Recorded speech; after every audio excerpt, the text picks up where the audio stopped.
usapang pagkain naman po tayo. Pagdating sa handaan, abay asahan na natin na isa sa bibida dyan ay ang classic Pinoy spaghetti. Kaya this Christmas, let's try a level up and upgraded spaghetti recipe mula kay Jercel Catherine Giang. Dito lang sa Sarap Pinoy! Kapag sinabi mong Pasko, hindi lang parol, hamon at puto bumbong ang nasa isip ng mga Pinoy. Dahil nandyan rin ang crowd pleaser na spaghetti. Kahit pa marami ng bagong pasta recipes, ang Pinoy-style spaghetti pa rin ang bida sa bawat Noche Buena. Kaya para turuan tayo kung paano magluto ng meat sauce spaghetti, ay makakasama natin si Jercel Giang dito sa Sarap Pinoy. Simulan na natin ang pagluluto ng meat sauce spaghetti. Unang-una sa lahat, lagyan natin ng olive oil ang ating kawali. Nakikita nyo dito sa aking gilid ay nag-grill na ako ng kamatis.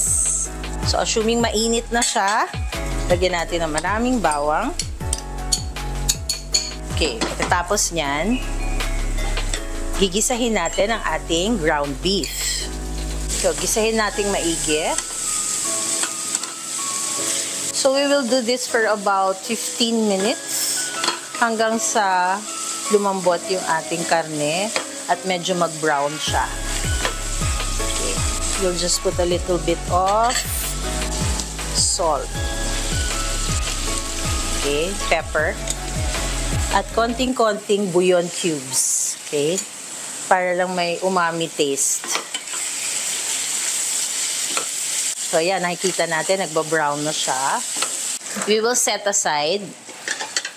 So, while yung meat natin, nagtetendere siya ng bahagya, gigisahin naman natin yung sauce. Okay, any sauce will do. Pwedeng tomato sauce lang. But for this particular dish, I usually use Italian sauce. We will have the oil heat up for a while. Matapos magmainit ng ating oil ay sunod naman na nilagay sa pan ang garlic o bawang. So now, what we're going to do is that we're going to transfer our grilled tomatoes already. So, lagyan natin ng konting umami taste again ng bouillon cube. Okay, while we're doing that, we'll put a little bit of sugar to caramelize our tomato. So, hindi na ito matagal kasi I've already pre-cooked our pasta. So, ayan. Nadurog na siya. Lagay na natin yung ating Italian sauce. And then, kukuluan lang natin siya sandali.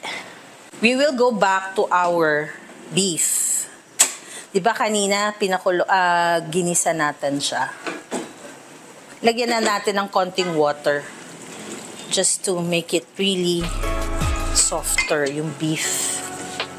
So, ayan. Okay, so I'm going to put this here. Okay, so here we go.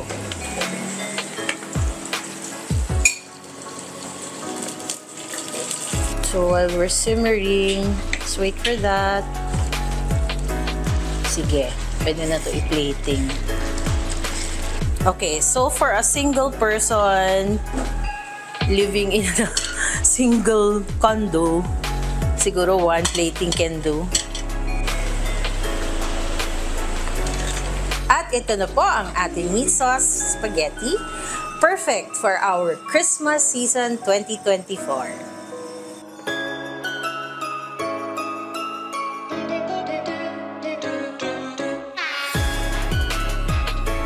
Kaya't ngayong darating na Pasko, siguruhing may meat sauce spaghetti sa inyong handaan.